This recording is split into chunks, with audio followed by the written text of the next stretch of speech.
I have gone to the Highland Show since I was a young girl, really. You walk in that east gate and it's the buzz of the people. I first went to the Highland Show with my father when it was at Alloa. As soon as it started to come to Ingliston, I don't think I've missed a year. I can always remember going to the Highland Show with a long list, ready to go to Pony Club Camp, a schooling whip, even though I already had a schooling whip from the previous year, new numnas, new jodhpurs.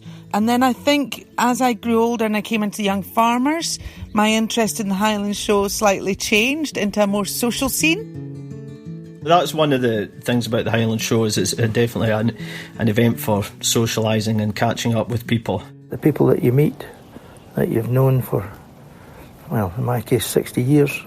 Social media and everything allows quite a bit of interaction and banter at different times of year, but there's nothing better than meeting up face to face and a couple of pints maybe, if that's what you fancy. From sleeping in a caravan, sleeping in the back of a stock trailer. You didn't know that, Fergus, did you? Aye. Sleeping in the back of a stock trailer with sawdust on the floor. That is actually where I didn't meet my husband, but we got together. But we won't share that story right now, especially when my son's listening. What I really love about the Highland Show is basically just seeing all my friends. My birthday's just before, so I have quite a lot of money to spend there. I used to go with my son as a wee boy, and he used to be pulling at my trousers. You know, come on, Dad, get a move on. You're stopping to speak to so many people. Well, now when I go round with him, it's the other way round. He's stopping to speak to people. But I don't pull his trouser leg. I'm quite interested. Although it's June and you're well into like the summer season, that's a lot of people. They've got lambing calving out the way, they've done all their spring work, and you're either you're feeling good about the season or you want to try and forget about it, and it's quite a good environment to do either. When I heard the Highland Show was cancelled, I was looking at my holidays. I wanted to check the dates, and then I went onto the website and saw the message to say that it had been cancelled. Initially it was gutted because it is just something I always go to every year. It wasn't a great surprise that it was cancelled, but yeah, just a big disappointment. What about you? I was literally just coming down for my breakfast, or was I coming up from feeding the calves? I was coming up for feeding the calves, getting my breakfast and getting ready to do schoolwork when I was told, oh, the Highland Show's cancelled. What I will miss is watching the Grand Parade from outside the new members' pavilion, enjoying a refreshment or two with my family and friends. Oh, and the £20 that my dad gives me from my pocket. We've got to stick with the rules, haven't we? And it's pretty hard. All the officials and the directors and the people who were building up to show livestock and the people who were building up to take machinery there. Such a great shame that all that's... It's not finished. It's just laid aside for a year, we hope. The thing that I'm going to miss, my husband and I definitely are going to miss this year, is just not seeing people. Familiar faces that we're probably not going to see for another year again now, so... And the gin tent. I'm going to miss the gin tent. Certainly from my point of view, I think, you know, when the virus first reared its head in China back in December, June seemed quite a long way away at that point. And I think it's probably fair to say that we thought, well, we'll have to see how things go. But actually, like a lot of people probably countrywide, we didn't necessarily think what the impact might be at that point, simply because it was a bit of an unknown, and it was, you know, halfway across the world. But how wrong we were. When was it then that you started to think, gosh, this is actually, there's a real likelihood here that this could impact upon the Highland Show? I think once we got into February, sort of end of January and February, you know, while I think we're at pains to point out that the planning for every show starts probably before the previous one just about, there's no doubt that once you get past Christmas and January, then the whole pace of things starts to pick up in terms of planning and movement towards the show. So I guess once we got into February and we started to see the impact of the virus across the world, and certainly for me anyway, when it got to Italy and the problems that they were having in Italy, which seemed to escalate really quickly in sort of February time, I was starting to have personal thoughts about, blimey, where are we going to end up with this? All of a sudden, I guess probably our conversation started to turn towards, what if? At what point, Alan, perhaps I switch to you. At what point did you have to bring people into the boardroom and have, serious discussions around the table about, this, we've got to decide yes or no here? I think, Anna, there was, as Bill said, in February, there was a developing picture. I think even at the Rec Gala dinner, I was starting to think about what the future for June looked like.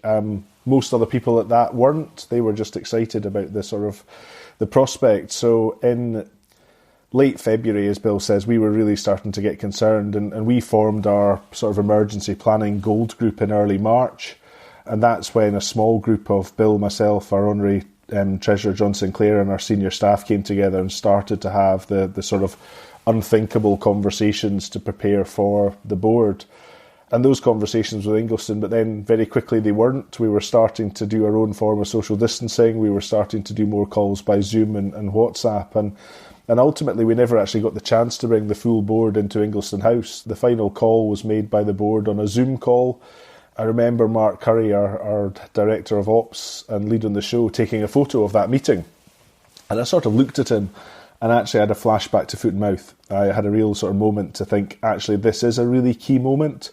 And the sort of art of documenting it with a photo is probably appropriate. So that was on the board decision on the 17th of March. And probably the 2 weeks from the 4th of March to the 17th, when we'd formed that gold group, that's when those conversations with Bill, myself, the senior team and others really, really intensified.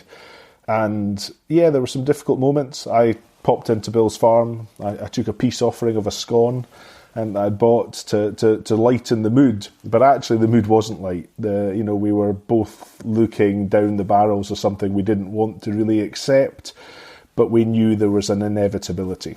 We knew that something was coming our way and it was marching pretty fast, and there was lots of political things then happening around us.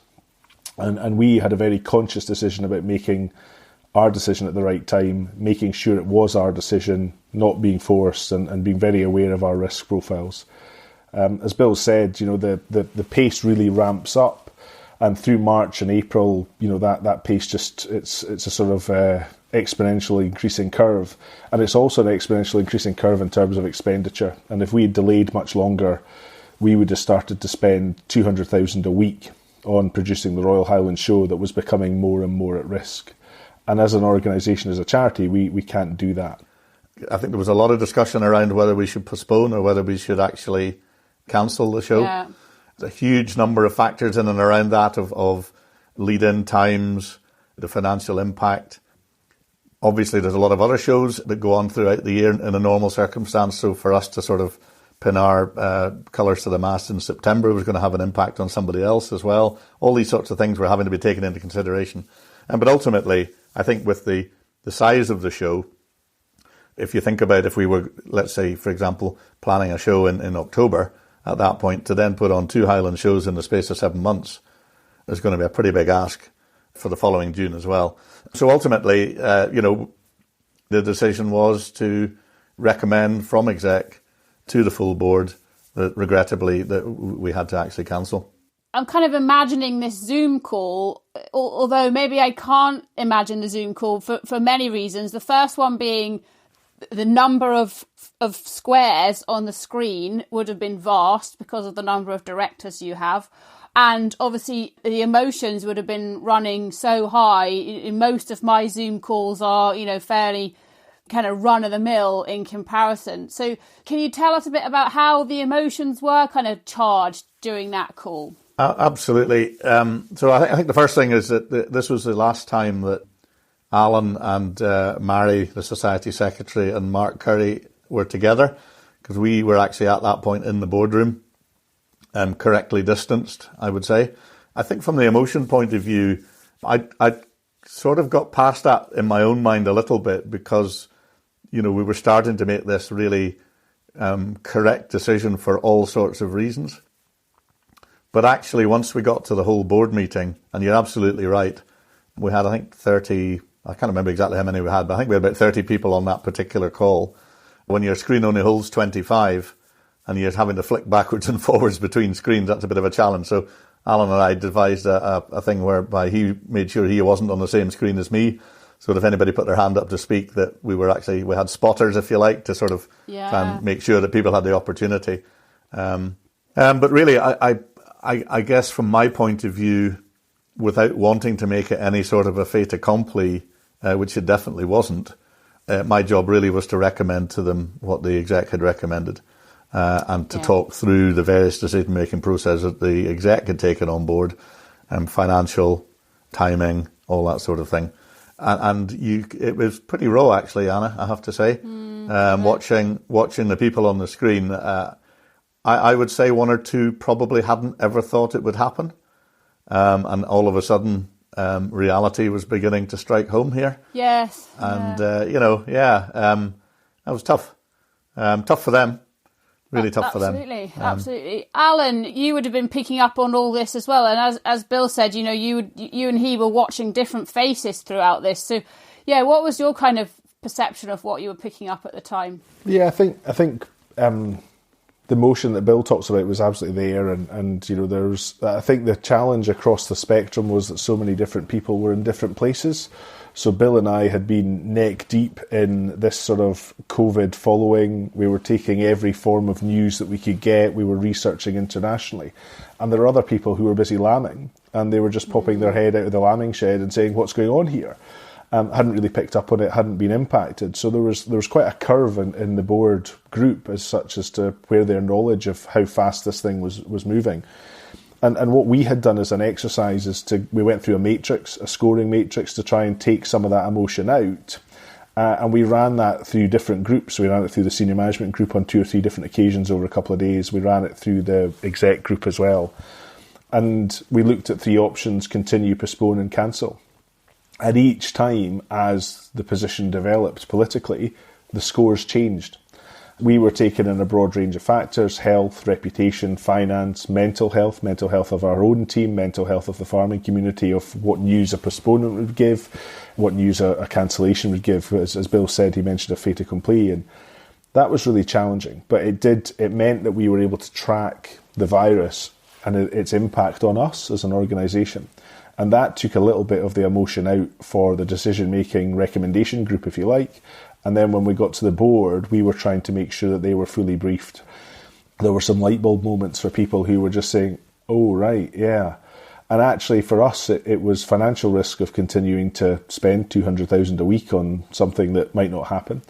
It was also the people risk. At the time, they were predicting that 80% of staff would not be available to organisations, whether it be through illness or lockdown or whatever. And the intensity of delivering the Royal Highland Show for the team is huge. We don't let people take holidays. People start working, ridiculously long hours to deliver that product in May and June.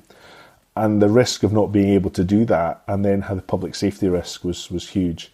And then political decisions started to come into it. The First Minister and First Minister's questions mentioned mass gatherings. The number for mass gatherings was much lower than the 200,000 over 4 days that we sort of talk about. And things like that started to change. So I think that's where we were taking advice from other show organisations, other major events, and just trying to get a picture of what everyone else was thinking. And there was a tightening of the screw at that point. There was a gamble on the curve. People were deciding where their event fitted the government curve. They were tracking which version of the curve people were working to, and that's still happening today in May. So we were taking all that sort of advice, but I think realistically we knew that there was very little option, but we had to explore those alternatives. That postponement for us was something we looked at really hard, because actually the Royal Highland Show is really important to lots of different people. And so did you feel by the end of it that everybody was, I hesitate to use the phrase on board, because nobody was on board, nobody wanted this to happen, but by the time the decision actually came, was everybody in the same place in that they understood the realities and supported the decision, did you feel? I would say without a doubt, Anna, that it was an amazing piece of board work, if I'm being honest. We were asking people to make a pretty momentous decision without any of the normal contact that you would have around a boardroom and all the the body language that you normally pick up, when I'm sitting at the front of the board, for example, and I've got 59 people sitting